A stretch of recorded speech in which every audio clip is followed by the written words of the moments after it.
first time we've sort of done the MC in this way, just giving a brief thought from Master and Yogananda, and so I came up with this reading, and then I opened this book of quotes from Swami and found open to almost the identical thing. So the thing I'd like to read about for a moment is just prayer and praying to God as though you are His child, because you are. You must establish your relationship with the Father as a son or a daughter. Think of Him as your own dear parent. Talk to Him just as you would your own father or mother. Make any request you like in that spirit. Pray, for example, Father, I am thy son, as thy child. Give me this or that. And Swamiji, of course, said fairly the same exact thing, is that pray to God as though you are His and you are loved, and then draw what you need into your life. So on that note, let's begin with our first speaker, which is Brannon, and he'll introduce himself and his topic. Thanks, Rose. So, hello everybody, thanks for coming. Hi. I'm going to talk about attunement, and it seems, at least in my life, in my perspective, attunement seems to come in a continuum and in 3 separate stages. The continuum, obviously, Master gives us the highest example of what attunement can be. Yogananda, in his attunement to Yukteswar, achieved oneness with God. So it's like, okay, that's what we're aiming for. The other end may be given an example of these 2 kids coming out of Sunday school. And one of the kids says, to the other, what do you think about all this business about Satan? And the other kid is like, well, I don't know. I mean, do you remember Santa Claus? This might be the same thing. So there's, when we start, we can kind of get into a lot of misconceptions about where we're trying to go. But through attunement, like anything in the natural world, attunement seems to be incremental. And it comes in gradual stages. And one stage might be persistent, steadfast effort yields success. And again, the perfect example of that is Master striving to find God, striving to find God. Yukteswar hits him on the chest, boom, he's in samadhi. A more down-to-earth example might be John Muir. When he was a young man, was digging a well, and he had to go through 40 feet of sandstone with a hammer and a chisel. So just like this little chisel, little hammer, for months, day after day for months. But through incremental, just like sometimes it seemed like he wasn't getting anywhere, all of a sudden he struck water and he was in a flow. They had to get him out really quick, but he was in a flow. Another stage might be kind of a stage of perspective. It's like we're going up the mountain of divine perspective. We're climbing, and we get up to the ledge of perspective. This is usually above tree line because we have a good view. So we get up there and you look back on the whole distance from where you've come, and you can see that you can see all the forests that you had to negotiate, and the rivers you had to ford, and then all the rocky slopes you had to traverse. And but you notice that whole range was just traveled one step at a time. But it's just kind of a thrill because you can catch your breath, you can put down your pack, you can lay aside all your burdens, and you can look down and be like, wow, I've come so far, and the summit seems like it's so much closer. The third phase of attunement that I'd like to offer is possibly, this is just my speculation, you're kind of stopped, and past and future are kind of annihilated, and you're just in the present moment, and you've kind of, all your forward momentum is just kind of halted. Mother Nature does this very well, and so this is the story. So picture, you got to kind of pan back from California. So we're in Nevada City, pan back, you can kind of see Sacramento. You're in your little Google Maps web browser, and you're going back. outside, and you see California, and you see the whole West Coast, and you see North America. The North America and the Pacific Ocean are divided. They're on two separate tectonic plates, and they've collided at the west coast of North America. And the collision has created the coastal mountains, which is just like the physical interaction of the plates colliding, and that's just like a rumpled blanket. But then the Pacific plate has gone underneath the North American plate, and that period of calm creates the Central Valley. And then once the Pacific plate has gotten deep enough, it actually gets heated up by the Earth's core, magma sweats out, and has formed the volcanic ranges that go from Washington into the Canadian Rockies all the way down to the Sierra Nevadas where we live. And this was a huge uplift, but it was just covered mostly by the terrain that was already there. Enter the glaciers. This is like very exciting and fast forward, but it happened at about the rate that your fingernails grow. So the glaciers came in. I'll give you the quick version. So the glaciers came in and just scraped everything away and fluted the peaks, carved, broke away, and just gave us the mountains that we know today. And as the glaciers receded, they left behind smaller glaciers, and these are the last remnants of the last glacial ice age. The southernmost glacier in the United States is just outside of Big Pine, California, and it's in this basin called the Palisades. And the Sierra Nevadas run north-south, so the Palisade Glacier is divided into two segments. And dividing those directly to the east is a ridge line that goes up to a huge block of stone called Mount Sill. And this is where the adventure takes place. I just had to kind of set the tone. So Mount Sill, you can see it from the valley. You look up and it's just this huge monolith. And the natives called it Ninamishi, which is guardian of the valley, because you could see it from the valley. And they knew that all the water that they got in the summer came from the mountains. So this was after I'd been climbing a bunch, and I thought maybe I can climb this mountain. And a lot of people go up there and they think, oh, I'll do it in a couple of days, and they climatize. Some other people really go for it and they try and do it in one day, up and back. And I was like, no problem, I'll do this before lunch. So I take off and I'm driving up, through the windy mountain road, that with the slope on one side and the large drop off that curiously doesn't have a guardrail. So I get up, drive up, and I get to the trailhead, and I'm just seized by this restlessness, because what was going on in my consciousness was the most important thing that came out of this for me. I was just really restless, and I couldn't understand why. I was just irritable. I was like, I'll just start running. It'll clear out, so I'm running. Go up past lakes, past craggy peaks, get up to about 11,000 feet. The trailhead's about 8 or 9, so up to 10, up to 11. It's beautiful hanging meadow. Say hi to the little endangered frogs that are in there, and then keep going, and I reach the southernmost glacier in the United States, the Palisades Glacier.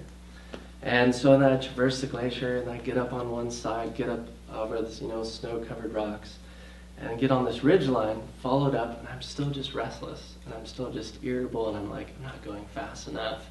I need to go faster.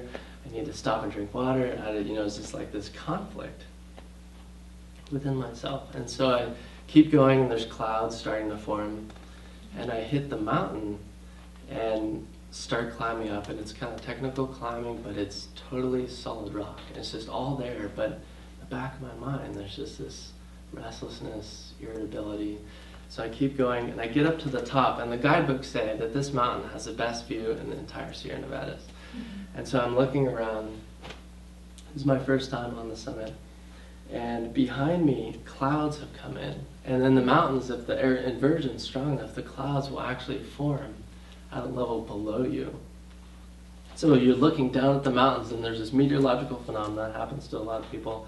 They see this nimbus, it's called a glory. And so your shadow is being cast.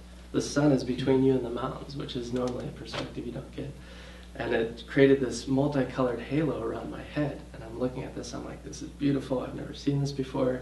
Why can't I feel anything? And I just had this restlessness, this angst. It's still kind of just turbulent inside me. So I, come off the mountain, go down the snowfield, snow-covered rocks, alpine meadow, say hi to the frogs, run back out and get back to the car. And it's just like I've just traversed, this thing that people take days to do without a rope, without a partner, over snow-covered rocks because it's in October, and I still have this feeling of restlessness and this angst, and it's like somehow that didn't feel like it released me of any of that. And so I start driving down this windy mountain road that doesn't have a guardrail in this one really large section.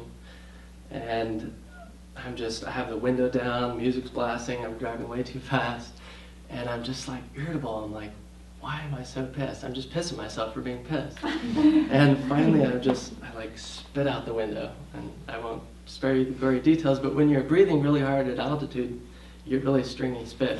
So basically, I spit, and then I was like, oh, gross, and I had to spit again. And just in that, it just took a few seconds. I just leaned this way, and my hands went the other way. And so when I look back straight, instead of this windy mountain road curving ahead of me, there's this void opening up ahead of my hood of the car. And in that instant, when I can see the valley, several thousand feet below, the mood stops. It's still there. I'm still aware of it, but all of a sudden I'm just action, brake, turn. And the front wheel just starts to catch the gravel and kind of spins a little bit, but luckily it was a front wheel drive car. So it caught back on the pavement. The rear spins around, the rear tire catches the gravel and starts to slide. At that point, if you're standing on my bumper looking down, you'd see several thousand feet of air. So I'm sliding, and then all of a sudden, because it's front wheel drive, it catches the pavement. And then instead of, of course the void, that's wonderful, it's behind me, but now on the other side I'm going across the road, and there's this huge embankment. So more brake, turn, slam up on the embankment, cars, rocks bashing the underside of the car. Back on the road, walls behind me, the void is at me again. And then I think, that's enough. More brake, turn. It's like one of those movie stunt things where it just slides to a stop, perpendicular to the road, cloud of brake dust, and just whew. And of course what floods in is just, a lot of language that isn't repeatable in mixed company, especially not with children present, and just a lot of yelling and anger, but at the same time, there's this place that there's a center, there's a calm center that I wasn't aware of previously, but it was totally untouched by the mood. It'd been totally untouched by the climbing, been totally untouched by what just happened, and it was just there and calm. And it just kind of pulled me in almost irresistibly. And part of me is still just yelling and cussing and hitting the steering wheel. But I'm gradually calming down, and I'm just, as more and more of me gets into this place, it's it's still, but at the same time a thought arises, and the thought is a movement, and the movement is two parts. It's a question and a reply to the question, and it's almost, they come out of one another. And the question is, what would you have done if is there anything you would have regretted if that had been your last moment on earth? And almost partner with that, coming in with it, was I just wished, I would have wished that I had gotten to know God better. And that was just kind of a shining point. We tend to have a lot of memories and a lot of incremental steps that take us to where we are. But then there's a few that just really stand out, that are like bright stars or even a moon.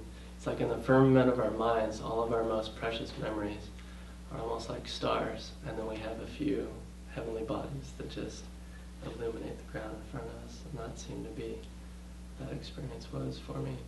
And that just, I went to Ananda after that. Thank you, yes.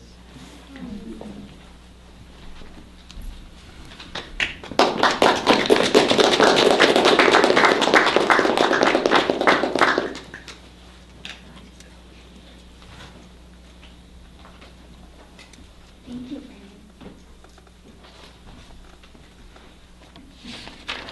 So my name is Kalamali, and this is actually my first Joy Masters in person, but I have been watching them online, and it's just been a joy to see everybody and sharing their experiences from their own center, and just really like taking what it is that we know within our own hearts and just being able to share that with others. And I really think that's what Joy Masters is all about, is the ability to really share and touch others with what we know. So today I was thinking of talking about the journey to embrace positivity and to let in the light. And the reason I kind of chose that topic is because, well, for one thing, my name, the name that Swami gave me, actually means to give light, to dispel the darkness. And when he gave me that name, in my heart, I just immediately felt this kind of new sense of power that I hadn't felt before from him, to affirm positivity, to let in the light. That positivity was really what I would be needing to affirm the most in life, to really find my own joy, to dispel any darkness that could keep me from being one with God, to embrace bliss and to embrace the feeling of love that is positivity. Because when we embrace positivity, we're really getting in tune with the divine presence within ourselves, and to let go of anything else that could block us from that. So some of the things that I thought we could kind of go over within positivity itself is positivity as an attitude of the disciple, the ability to be in tune. Also positivity in relation to others and our ability to love others and embrace others. And also positivity in the relation to embracing life's challenges. And I sort of was looking at different quotes that I could bring into this talk, and I was thinking, okay, well, what's positivity really? You know, when do we find the need to be positive the most? When is it the most challenging to be positive? And you know, it's when we overcome struggles, when we're challenged, when God gives us things, tests, to see, can you really maintain that joy? Can you really stay in your center? Can you really love others when maybe others aren't being so nice? Mm-hmm. So I thought I'd read you a quote from Swami, and this is on accepting those challenges and the grace of God. Don't avoid challenges. They are your opportunity for growth. Be grateful for every challenge that comes. Don't go out seeking them. You'll find them. But when they come, don't regret it. So I thought that was really special, because it's so true. Like, no matter what, we're on the spiritual path, we're going to have challenges, and we just need to remember what it is about the challenge that's going to make us stronger. So one of the biggest things that we can do is to stay in tune with Guru.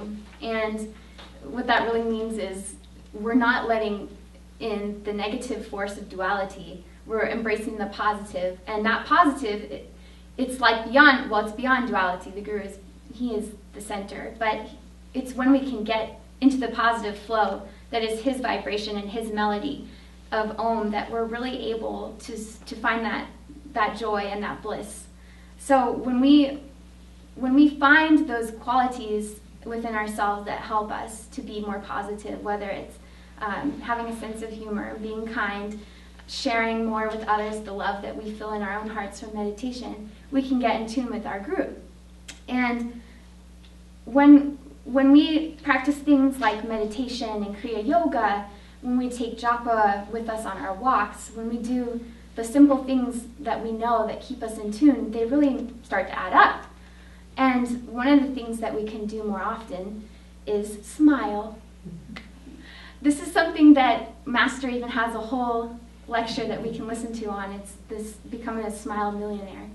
And it's such an interesting concept, because you know, you can go a long time without smiling, but that's not really something that we should be doing. We should all be offering that joy and that kindness within ourselves. And when you smile, even though you may not be feeling like smiling, you may not feel positive at the moment, but you smile, and immediately it raises your energy, and it raises that of the person who maybe saw you.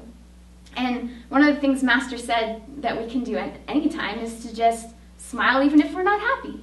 And they've done studies that wherever you are, basically, you could grab a pen, literally, put it under your lip, and then by holding the pen there, just because you kind of start to smile, you actually start to feel happy.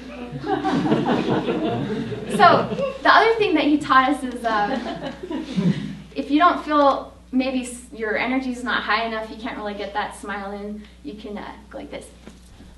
And we know that from the super conscious living exercises, I am positive, energetic, and enthusiastic. And actually my husband and I, we have this thing that we do when the other one is kind of like grumpy.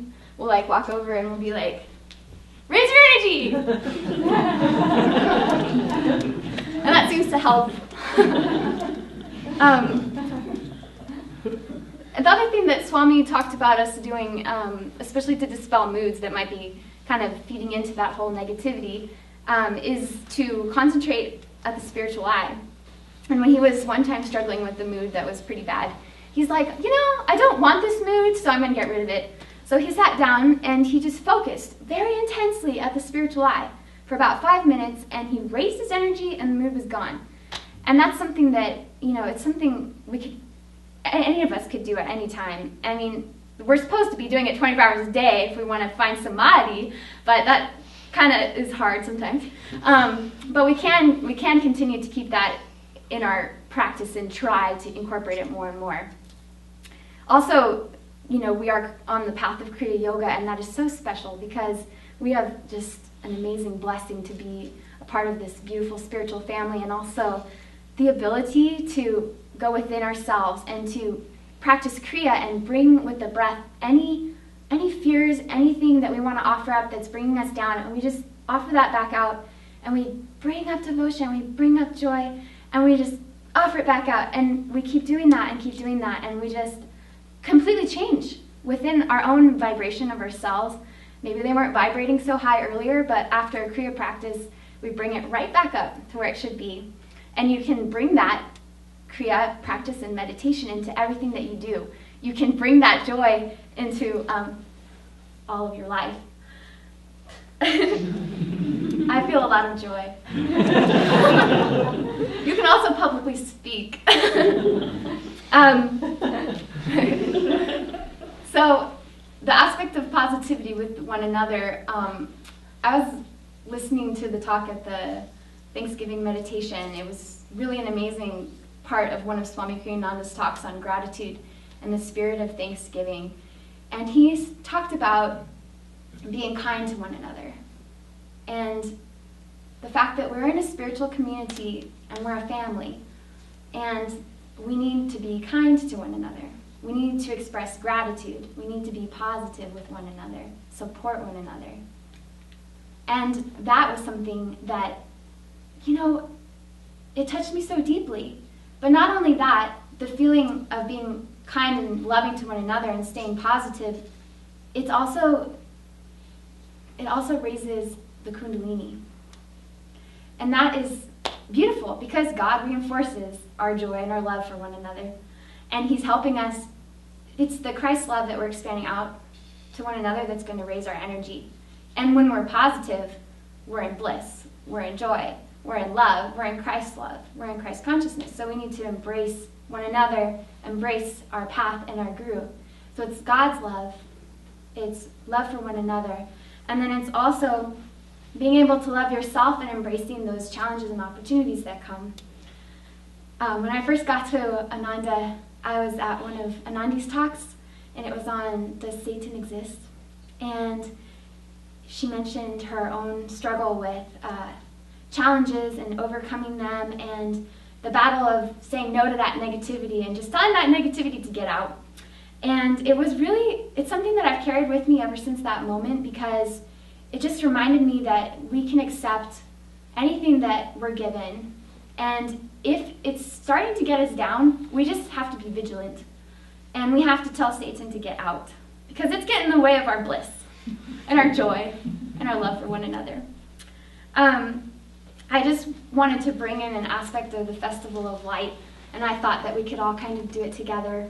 There's a line where we say in this ceremony, "O children of light, forsake the darkness. Know that forever you and he are one." That is very beautiful. And I'd like us all now to stand. And we're going to sing Thy Light Within Is Shining. Let's embrace the light together. Thy light within us shining, thou shone where freedom lies, from earthly walls confining, to soar in spirit skies. How oft like sheep we strayed apart, now guided by thy ray, in inner freedom of the heart, our night has turned to day. Thank you.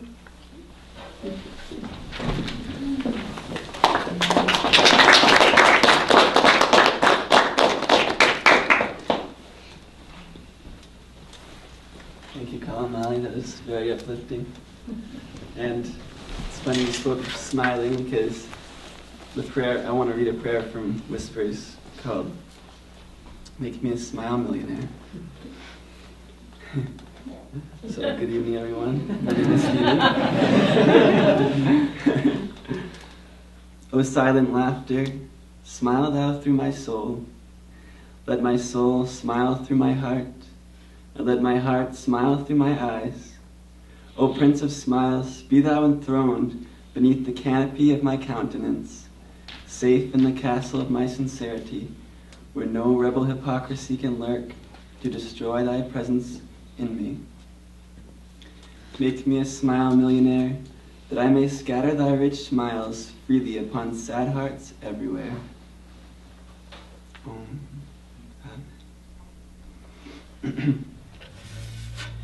So what I want to talk about tonight is happiness, or joy, or being a smile millionaire, all of those things. And I found it very interesting because Yogananda says in one of his whispers that the greatest sin against spirit is to be unhappy. And it makes you think, what does he mean by how can that be a sin to be unhappy? But if you think about the way he defines sin, is just a sin is anything that takes us away from joy. And so, and the main thing to forgot what I was going to say. So it's like we came from joy, and anything that we do that's not bringing us closer to that joy is a waste of time. And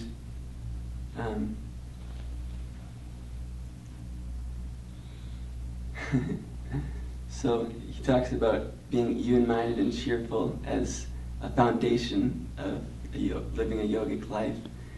And to be even-minded and cheerful all the time starts with an attitude, really. Just making that deliberate decision to be happy no matter what comes, and and just really being confident that with yourself that you can maintain that no matter what happens. And like Swami recommends, actually visualizing the worst thing that you can imagine happening, and just being able to maintain your calmness and joy in that experience. I'm also reminded of one of Swami's songs. He says, "Wind on a hill sounds lonely if you're sad, free if you're free, cheerful if you're glad." And so it goes back to circumstances are really only neutral, and they're either good or bad owing to our own perception of them and our mental attitude. And I remember a few days ago I was shoveling at the Hermitage, and I was feeling pretty tired, and I was like, so I just started affirming, from joy I came, for joy I live. And it was just such an amazing change in my energy, and it was like, it turned into a japa, just every shovelful just added to my joy. And so that's another thing that we can do, is is use affirmation to keep ourselves in tune with spirit, in tune with what we really are, which is joy and sacred joy, bliss. And so I was thinking, at the end of life, really, what's going to matter the most? It's like, it seems to me that what's really going to matter the most is whether we live for joy or not. And that's what we're doing. That's why we're all here. I remember when I was a kid thinking how foolish it was to be angry. And my whole life I made the intention to be happy, but it comes to a point where you need something more. You can't, it's like the choice is like where it starts. And then you take that decision to be happy into everything that you do and to make anything happy no matter what it is. But there has to be something more there than just that decision. And so one of the things is serving others, making others happy. And by making others happy, making ourselves and others happy, we become happy. We increase our own happiness. And another thing is just to be free in our hearts and be at the center between all extremes, all ups and downs. And just another very important thing is calmness. Because when we're calm, we are joy, so we can just relax into that, and it's not something that we have to create or go seeking for. And the more we do look for it outside ourselves, the more restless we become. And the more we just internalize everything that we see, every beauty that we see, every joy that we feel, and maybe even just the love that we feel for others, internalize it and realize that that's all within ourselves, then we can take that within us and make it a part of us wherever we go. And so, let us live in joy.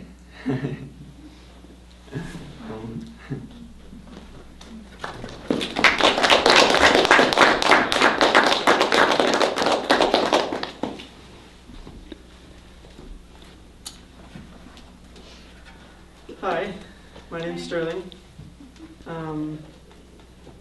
I'm going to be talking about community and what it means to me as a person. When I first came here, it was kind of in a daze, I think, and didn't really understand anything about what Ananda meant. And now, looking at it, Ananda as a community is like, without it would be like getting married and having kids and not having any idea what is going on. You know?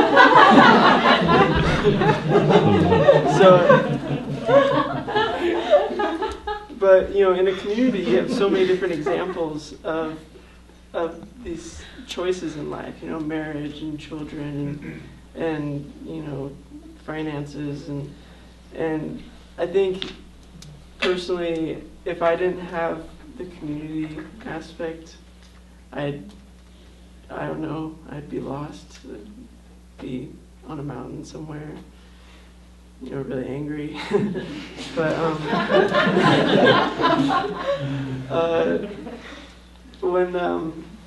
one thing that stuck out to me when I was thinking about what am I going to talk about at this Joy Masters thing, I kept coming back to, well, what would other people talk about, and it was really cool. Everyone has their own drive about what they're excited about as far as being joyful, and I realized, well, mine is the people. The people is what makes me excited. Every day I leave home, and no matter what I'm feeling, I may be feeling kind of just like, all right, another day. But you go down to the market, and it's completely new. I mean, there's still grass in the market and whatever, but everyone is just amazing. And it really, the aspects of our daily life, the joy and peace and calmness and power, you see it. It's manifested in everyone. And it brings me joy. So the community was kind of like seeing the book of life and opening the first page and going, why haven't I seen this before? And I really came to understand humility and the presence of God and the presence of other people and how to include people in my daily life.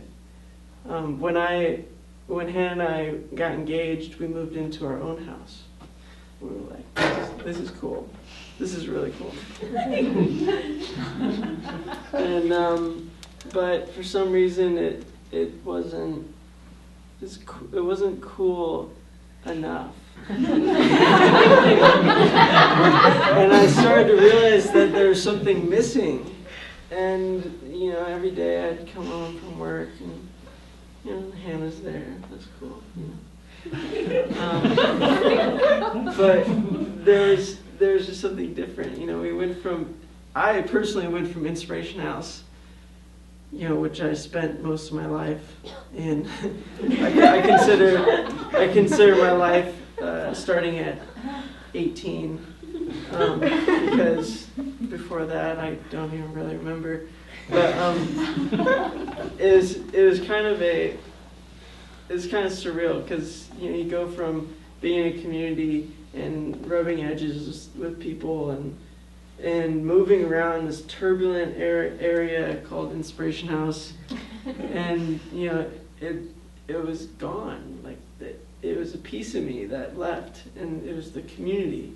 I mean, even though I'm living in the community and I work in the community, but it was just gone. And so it took us a while to realize it, even though we realized it right away, that we needed that support from other people, that was kind of on not a day-to-day, but like moment by moment, kind of thing, where you can basically bounce ideas off people whenever.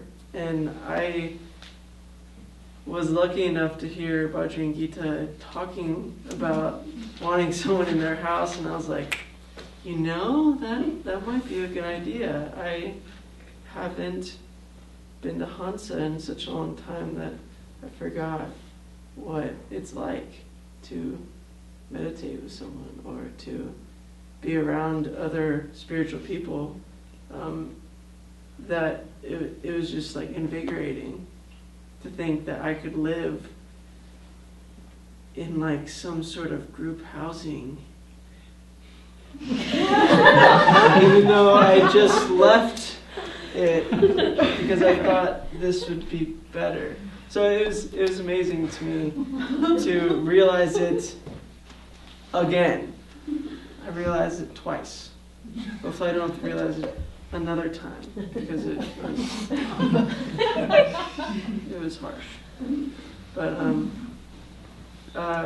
community as just not even a spiritual community is pretty amazing. I went to LA last weekend, and I went to the car show, and that was great. That was cool.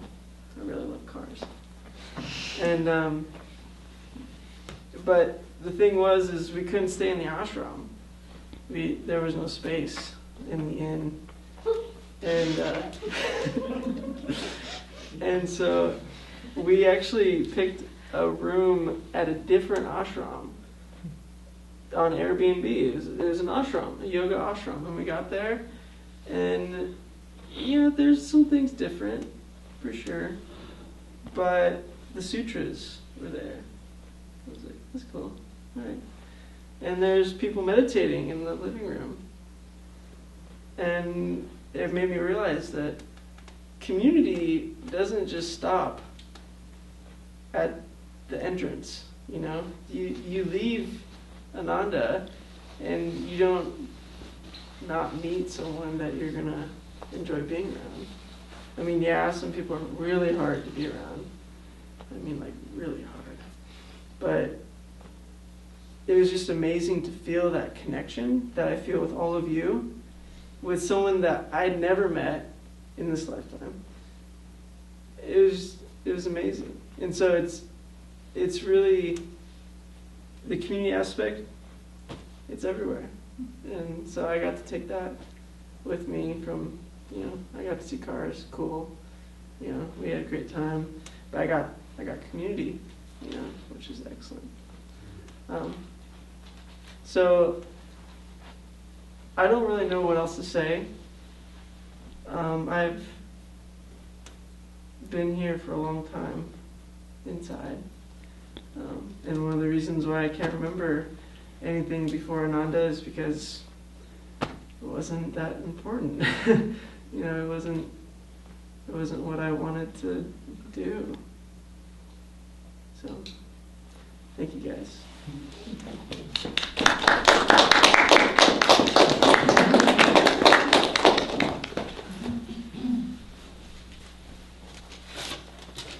Thank you, Sterling.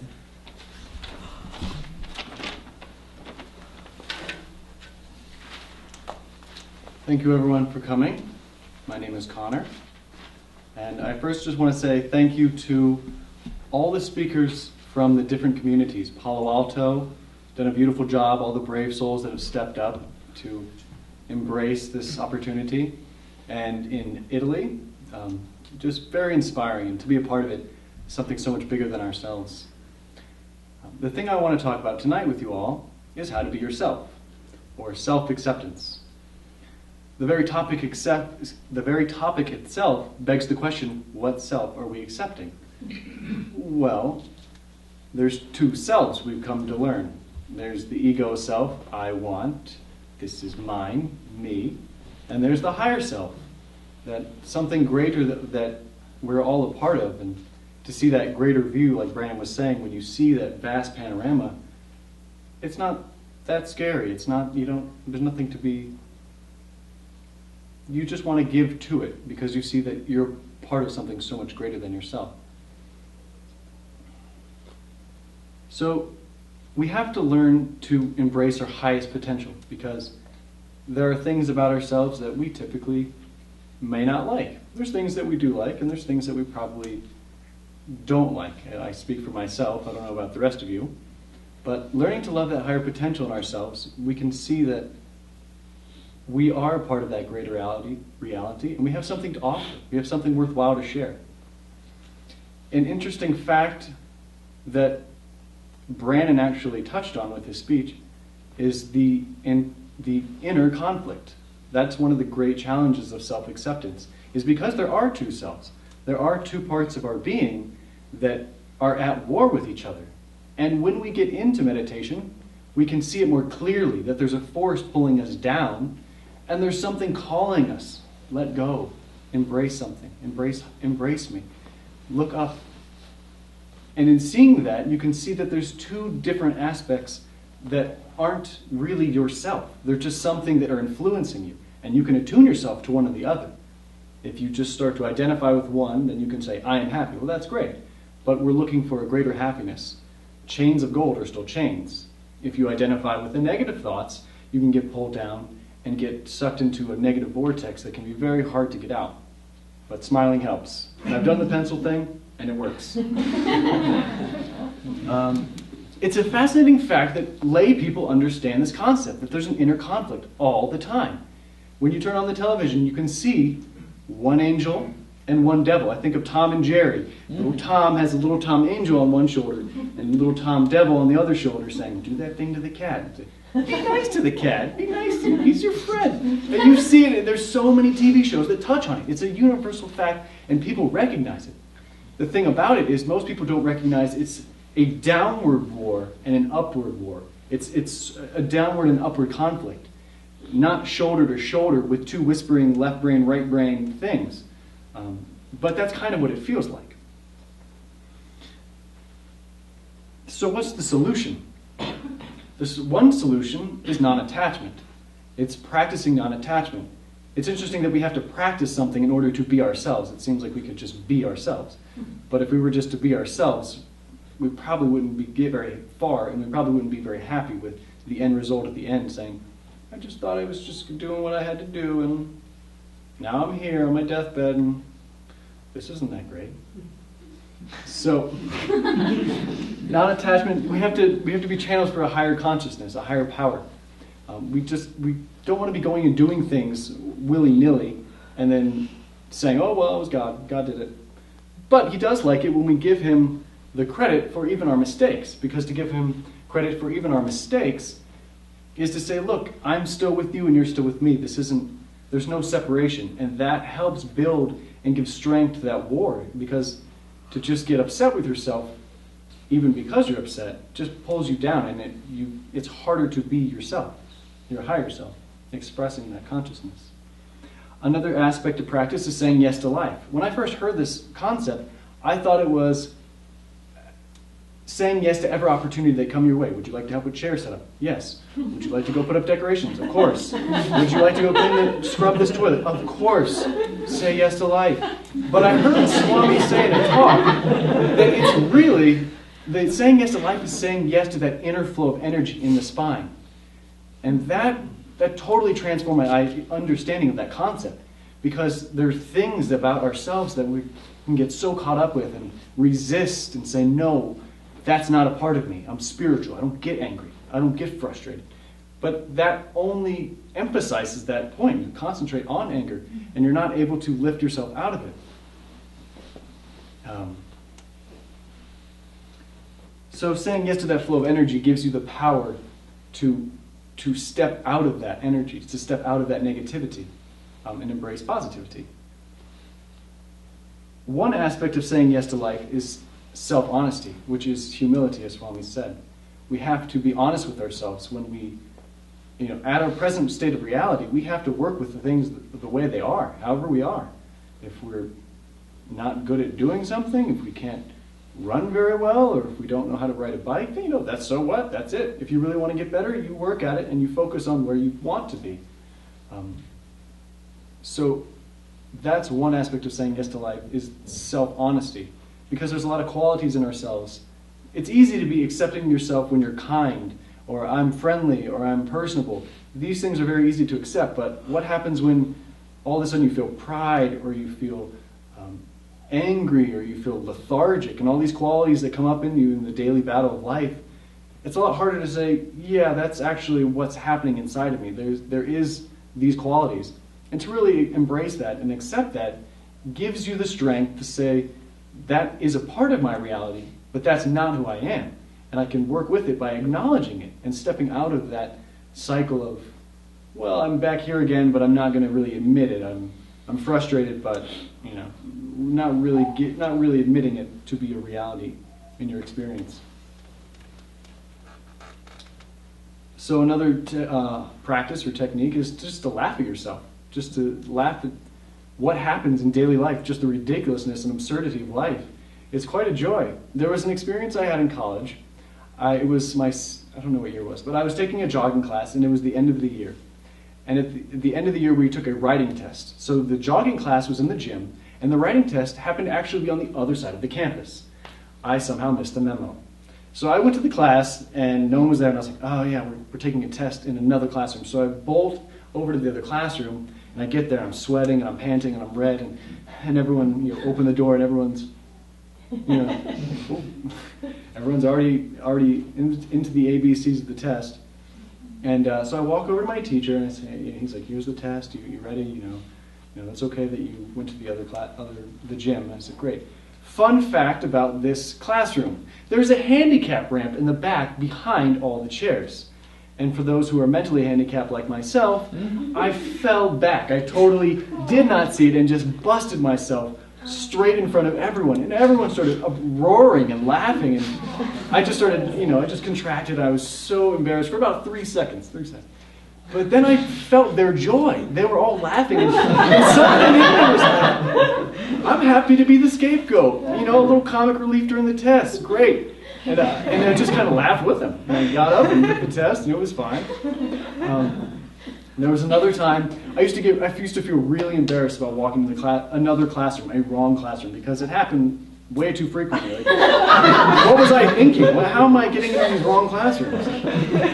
Anyway, so at some point it just started getting to the point where I was like, I don't really care. And for those of you who've seen the movie Dude, Where's My Car? Not really an uplifting movie, but perhaps somewhere in your past lives you've seen it. Anyway, so there was one class, I don't know when this was, but I walked into a classroom. This was a bio one-on-one class. So there was a good 100 people. This is one of those college classes with enormous amounts of people. And I walk in, I think I was on my cell phone because I wasn't really paying attention. Maybe that's why I didn't walk into the wrong class. But I was looking, and I look up, and everyone's just staring at me. Yes? I don't know what they were doing. And the teacher kind of just waited. No one said anything, not even the teacher. They just kind of looked at me, and they were giving me the point to speak up. They were like, so the ball was in my court. So I just kind of stood there, and I was like, oh. I just kind of took it in, every single one of those faces staring at me. I said, this isn't where I park my car. I just walked out. And a lot of people just started laughing hysterically, probably because they saw the movie. Some people were probably baffled. I didn't look back. I just walked out of the classroom. So it's just laughing at yourself, and that thought just came to me. I didn't plan. That's just what came out. I walked. Maybe give him something else to chew on besides, that crazy kid. So that is a great way to really accept yourself in the current state of where we are. We all have our foibles, however you say it, and we all have the things that are great about us, and we need to embrace those greatnesses, those talents, those skills, God-given skills, and use them in daily life and work with those. And by emphasizing your strengths, those qualities, those weaknesses, the meannesses of the heart, as Yukeshwar put it, they fall away on their own accord. The turmoil that we have on the outside, or what seems to be on the outside, conflicts with people, conflicts with computers, conflicts with going to the wrong classrooms, those aren't really outward conflicts. Those are all just reflections of the inner conflict that Brannon so beautifully touched on, that we all have. And the more we come to see that in ourselves, the more we experience it, the more we can really relate to other people and say, wow, you have that same conflict. I know you're trying to be happy. I know you're trying to be friendly. And maybe something inside of you is saying, no, don't be nice right now. And that's okay, because that's not really you. And nor is the kindness. But if you focus on that and you ask a higher power to come in you to be a channel for that, then you start to see that power transforming your life. I just want to end with a quote. Actually, one thing before that quote is acceptance is a very positive quality. It's something that you can use in order to change the way you feel. Kalamali was talking about positivity and how do we embrace positivity. Well, how do you embrace it in the hard times, like she was saying? When it gets really tough, how do you all of a sudden be like, things are good? Smile is one thing. But I found accepting the harsh trials of life, I can actually get into my feelings, into my heart, and redirect those heart feelings. And from that place, we can fight the battle of sadness, of frustration, of despair. Those are intense qualities to fight them in. They have a powerful momentum, a downward pull. But to really accept them, you can work with them. Swami said acceptance is one of the hardest things in life to learn. If we start to move in that direction, we can take steps in this very long and hard life. So we need to support each other and realize that we all have these inner conflicts. And that'll make it easier to love and appreciate one another for where we're at. Now I want to end with a quote from The Secrets of Inner Peace. Self-acceptance is, the secret of inner peace is self-acceptance, not blinding yourself to your faults, nor hating yourself for them, but claiming your higher reality, in infinite light.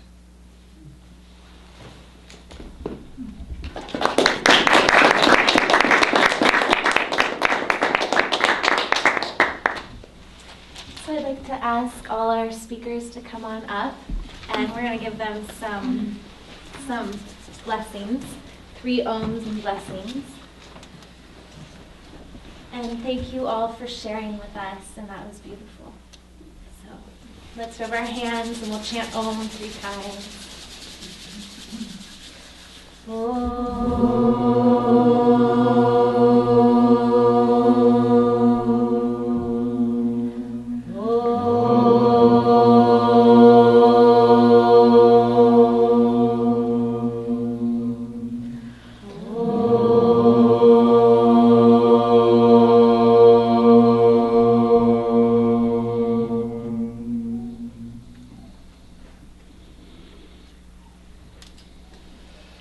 And to conclude our evening, I'd like to invite our guest minister Anandi to come and share a few words.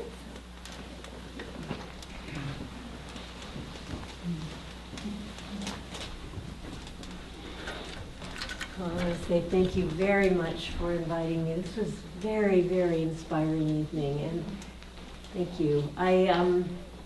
When we were meditating here before, it was interesting, Rosa's prayer at the beginning. She prayed, let us know that we're all one, and that's exactly what I felt when I was sitting here meditating with all of you before it started. There's a very beautiful and important and extraordinary spirit that I feel happening in this whole energy. Joy Masters, Ananda for the Future, all these different things of just such support of each other and moving toward how to serve more deeply, how to be channels for this ray, and it's just very, very moving, and I really thank you for doing all this. So this was just, we had such a range of speakers. It was a really fascinating and wonderful evening. I just loved it, and I thought you guys did a great job. The thing that struck me the most was the sincerity and the devotion behind everything that you said. Every now and then somebody would just say something that's like a right in your face, just all this the power of the devotion behind it, the power of the depth of experience and longing behind it. And that is what all of you have to give. That's the most important thing. Your sincerity, your willingness, your appreciation for this path and these teachings, and your desire to share it.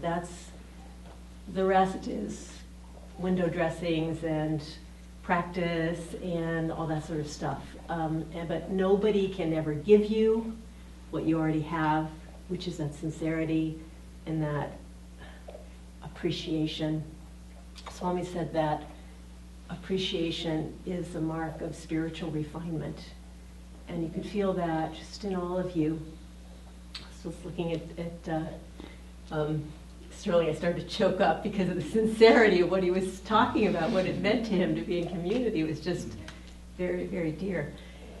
There's no way anyone can give you that, and that's what you all have, those meaningful moments, and so that's what you're going to build on. And no matter what your topic is to speak on, that's where you want to start. Okay, what do I feel? What to me has motivated me, has got me, not, how many funny stories can I tell or whatever, but what for me is the depth, what's the center, what really motivates me around this. And then to just you all did this in such varied ways, it was very interesting, but just to say, okay, here's my passion.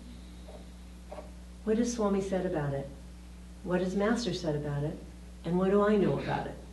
From my own experience of life. And is there anything funny that I know about it? Because Master said, make an outline of your talk, choose 1 or 2 funny stories, because people need that. They need to laugh. They need the self-deprecating humor. I mean, that was what made Connor's stories so hilarious, was just like, here I am, oh, it's me that they're laughing at. And it's just very, very winning. So just looking for that, how can I bring this to life? How can I take each point and really flesh it out, whether it's with an experience, like, what Kalamali did of or the smiling, or whatever it is. How can I make this real so that it's not just an abstract concept? So anyway, I think you all, each in your own way, did a beautiful job of bringing to life what you felt and what was important for you and making it interesting. And I wanted to share something with Stephen, because those of us, I don't know if Savitri remembers this, but I remember it. One of our earliest ministers, he's not a minister, he's not a Sunday service giver anymore, but everyone who was here remembers his Sunday services very well, because what would happen is he would be in this flow of inspiration, and then he would forget what he was going to say. And so then he would simply stop talking, look at the floor, and we would all just meditate. And it might be 2-3 minutes. It was just very beautiful. I just loved it. So don't worry, we're all enjoying the experience, and you can relax. Just let us meditate for a while with you, and you'll figure it out again. So I think everybody who's here can hark back to those exact moments. So don't worry about it. Also notice what Connor did. He had an outline there, and that's a totally fine thing to do. A lot of times it takes the pressure off. You know you've got your outline. You just look at it. You just have a few words just to spark your thinking, and then that way you can be relaxed. And maybe you don't even ever look at it, but it's there. And if you forget, you've got that. It's also helpful when you thinking it through. Often it's helpful to hang things together. Okay, here's my point I want to make and a story that goes with it to illustrate it. Okay, that's one thing. Here's another point, story. And then if I can just remember those 3 main points, I can keep the flow going and not, it's not so abstract that I don't know where I am.